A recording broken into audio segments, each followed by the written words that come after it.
So, sorry, to start you off this evening. What we have is our first snack of oysters and pearls. This snack has been inspired by a chef's journey to the French Laundry. So Thomas got his restaurant where he had his signature oysters and pearls dish. So he was quite taken aback with that experience, so much so that we had to pay a little homage to that dish. So our version of oyster and pearls, what we've done is on the bottom we have a nori meringue, topped with a thin cucumber jelly, on which we sit our pearls, which are N25 Kaluga caviar. We top that with the oyster part, and what we've done with the oysters is make that into a bavois. So a nice set cream with some pieces of gelato oyster in there, and then we glaze that in a little glaze made of beurre blanc, and just finished off with some hanaho flowers and some dill tops. This one I'd recommend that you enjoy it in one bite.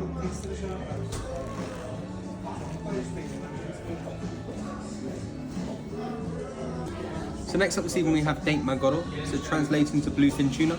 So here we use 2 different cuts of the tuna, so the loin at the bottom, diced as a tartar, seasoned with yuzu kosher. Then on top we've got the otoro, so the fatty part of the belly, fresh wasabi on there, crispy kombu, and miyoga, which is Japanese ginger bowl. This one we do suggest you do in one bite. Please enjoy. Thank you. You're welcome.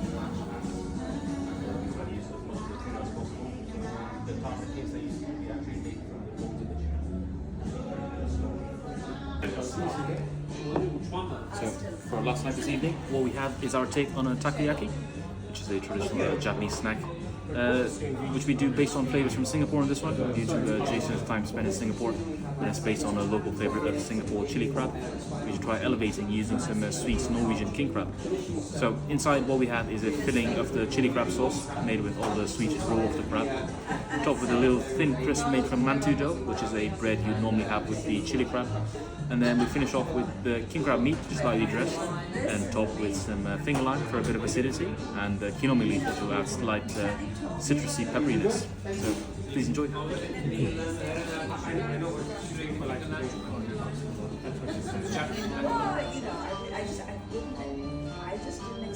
Start again. That's it. So after opening your envelope, you will discover all the 17 courses.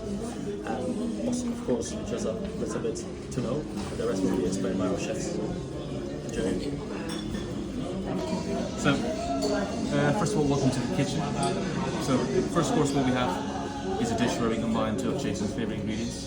So, Langoustines, first of all, coming from Norway, paired together with something rather special that we get fresh from the Toyosu market in Tokyo, which are sea urchin, coming from the cold waters of Hokkaido. These are buffon uni, so the sweetest variety of urchin you'll find. What we have on the dish, first of all, on the base is a custard made from all the heads of the langoustine, which we top with a tartar of the tail. Like it's seasoned with some sudachi, so this lovely Japanese citrus, looks quite similar to a lime, really nice and aromatic.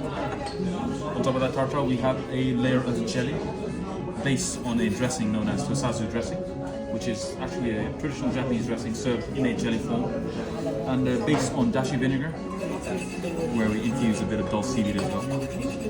So it has a good amount of umami, hiding in the smokiness. Urchin, which is going to dress in some of the fresh zest of the sudachi. Really perfumes it, gives it lovely freshness.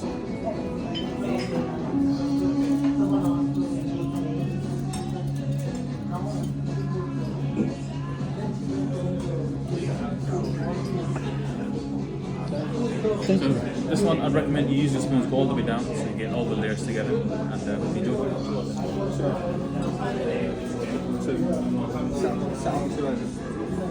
Go ahead. So, in season, we have our black Perigord winter truffles. Now we have an extra course this evening, there's a supplementary course. Now, we are serving this with a 36-month-old aged Parmesan chalmushi, with a Parmesan mousseline, and then a sauce which is made from a truffle sauce, and then finished with a generous shaving of truffle. Now this is a supplementary course, so it is an additional 145 dirham if you're interested in going. Go for it. Yeah? Excellent. So we'll split this in the next couple of courses. Next up this evening we've got Hokkaido scallops. So here we've received them whole and alive, opened them up. The flesh itself, what we've done is sliced it into almost like a sashimi. We cure it between kombu for about 30 minutes. Underneath we've got a avocado and wasabi puree. The jelly that sits in the bowl is made from a dashi using all of their skirts. We flavour that with some smoked vinegar using ponzu. And the dressing I'm just finishing off with is made from mikan. So mikan is a Japanese mandarin, very fragrant and floral. And that's just topped with some ikura eggs. There we go. Please enjoy. Thank you.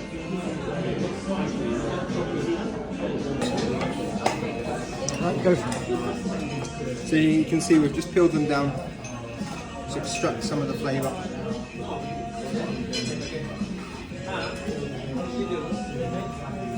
What we've done is we've got a chalmushi on the bottom. It's been flavoured with parmesan cheese and kombu. On top, a parmesan muesli.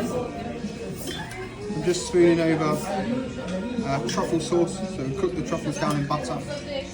Add a little rich chicken sauce to that. And then to finish off,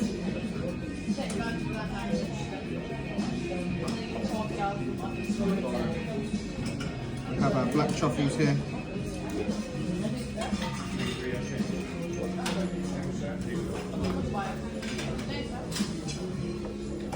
And then just a tiny bit of sea salt, just to help season.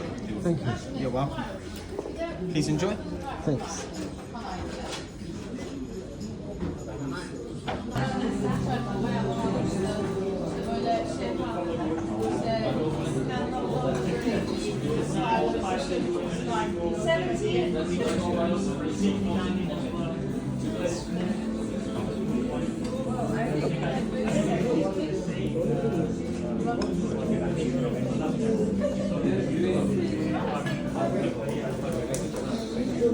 Go for it.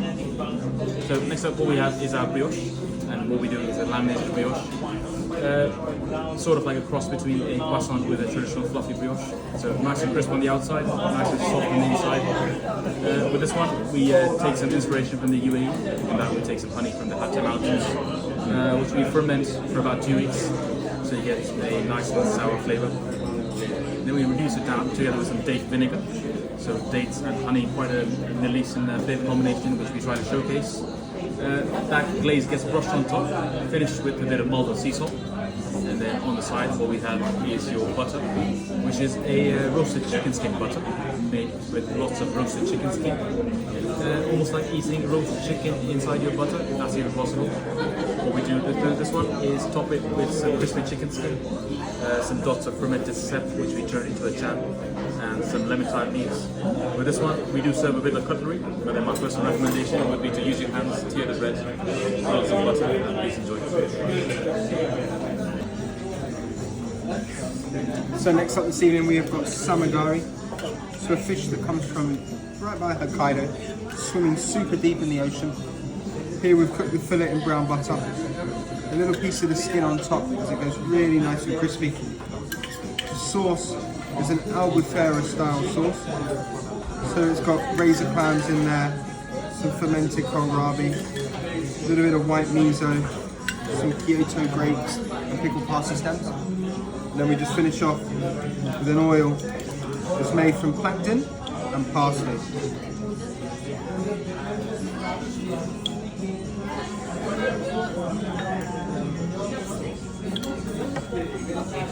There we go. Thank you. Please enjoy.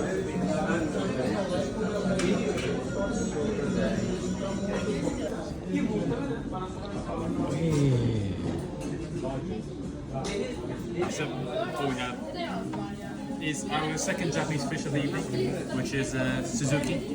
What might sound like a name of a car company, it's actually one called Japanese sea bass. Caught off the coast of Shizuoka, on the eastern coast of Japan. This one, what we've done is we've stuffed it with a farce made from lightly smoked mussels, some clams and scallops, all wrapped in a bit of nori seaweed, and then we gently steam. Two sauces on this dish, which are both variations on the bouillabaisse. So the first one is an intense reduction, made by caramelizing all the heads. The second one is really light and aerated, into which we infuse lots of saffron, so really fragrant. And to finish, just going to drizzle over some really unique olive oil, which we present. This one coming from the south of Spain, in Andalusia. So it's an Argentina olive oil made in collaboration with a sherry producer, Lusto. So they've taken this olive oil and aged it in barrels used to age Amontillado sherry previously. It gives it a really nice and oaky aroma.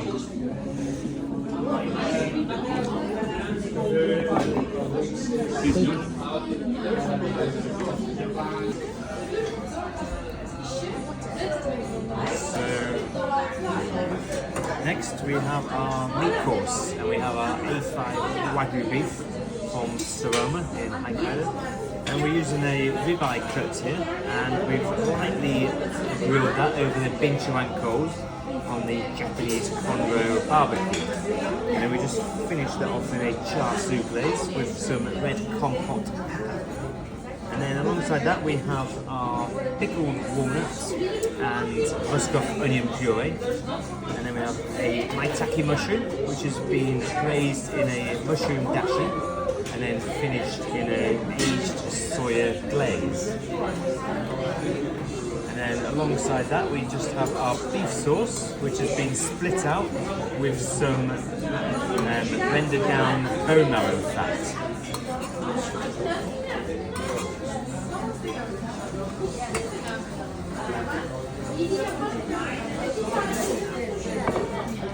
Thank you.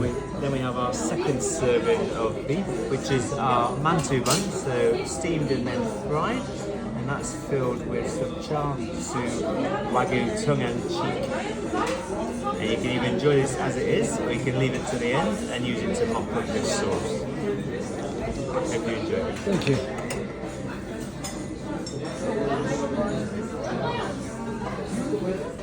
And then we've got our cheese tart. So here we're using a cheese from Nottingham called Stilton Colson Custard. So an amazing blue cheese. What we've done is we've just made a custard with it. We've baked it in the oven. We've got white chocolate on top, and then we've just made a little fig puree that sits on top. So this one, please do it in one bite. Thank you. I've got the chef for you, so he's going to walk in now. Chef Babu is going to introduce this course for you. Did that scare you away? No. We call him the strawberry master. Okay. He is the strawberry master. Tea master. And tea. So what we have next is our pre-dessert of jelly and ice cream. Always based around Japanese fruits in season. So at the moment, what we have our strawberries. So wintertime in Japan is always time for strawberries. Quite unique in that strawberries normally a spring fruit, but in Japan they start in December. And this one is actually going out in season in 2 weeks, in mid-March. So you're quite lucky. We're quite lucky to be able to serve these. Coming from the southern prefecture of Fukuoka, this one in the Kyushu Islands, strawberry known as Amao strawberry. Absolutely amazing. These are considered king of all Japanese strawberries. So much so that even the way they name the strawberry. Amao strawberry is actually Amao is an acronym for 4 Japanese words: Amai, Marui, Oki, and Umai, which translates to sweet, red, large, and tasty. Perfectly describes the fruit, if you ask me. What we've done with this is, first of all, extracted a consomme, which we set into a jelly, topped with fresh dice of strawberry, which we leave natural, so you can enjoy intense flavour of strawberries on its own. Topped with creme cru ice cream, so made with cream coming from Normandy in France. What we're going to do to finish is we're going to make some matcha in the traditional way. So in my ceramic bowl called the Chowan bowl, what I'm going to do is add some matcha tea. So I'm going to whip this up in the traditional way, how you would while making matcha, but rather than use water. In this instance, I'm going to use some cream that's been lightly sweetened. So we're going to whip up a quick matcha cream. And the matcha that we get, really high quality, coming from a city called Uji. In Kyoto, considered the capital of matcha. And what this will do is add a slight hint of bitterness, which will just help balance out the sweetness and fruitiness of the strawberries. and quite a useful tool to whip up cream if you have a decent amount. So as you can see, quite quickly we've whipped up a really nice matcha cream, which I'm just gonna spoon.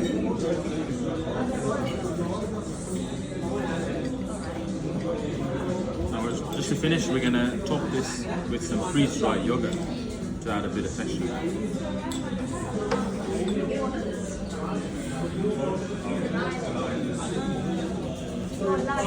Thank you. You're welcome.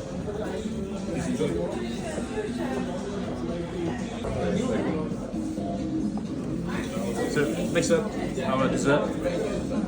Where we do our chocolate dessert, combined with two flavors we've worked with quite a lot over the years, which are miso and sesame together with chocolate. Really unique miso that we use in this one is called Saikyo miso. So it's a white miso coming from Kyoto. What makes it unique is that in this miso, the amount of rice used, so the koji rice in this is more than the soybean content, which gives the high content of rice gives it a more sweeter flavor, which goes perfectly with desserts. So what you have on the plate is on the bottom is a caramel fudge topped with a chocolate sablé. Then you have your 70% chocolate mousse made with guanaja chocolate. Inside you have a black sesame sponge, some miso caramel, all topped with a sesame brie slate, so nice and crisp, and finished with a yogurt ice cream. So please enjoy. Thank you.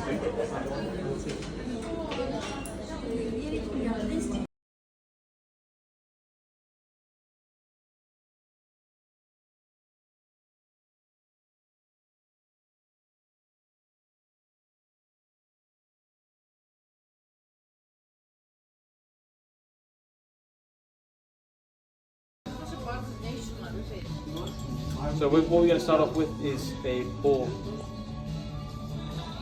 of cold brewed tea. So this tea we've brewed over 12 hours using a tea known as Tea Guanyin Oolong, which originates from Fujian region of China. Interesting fact about this one is during the drying process they've used peach alongside the tea, so it has a really nice fresh peachy aroma. It really helps refresh the palate.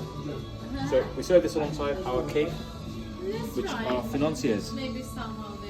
So financier is made using some Piedmont hazelnuts, Kyoto miso, and a really unique sugar known as kokuto sugar, which originates from Okinawa, which is an unrefined sugar, quite similar to molasses, but comes in little blocks.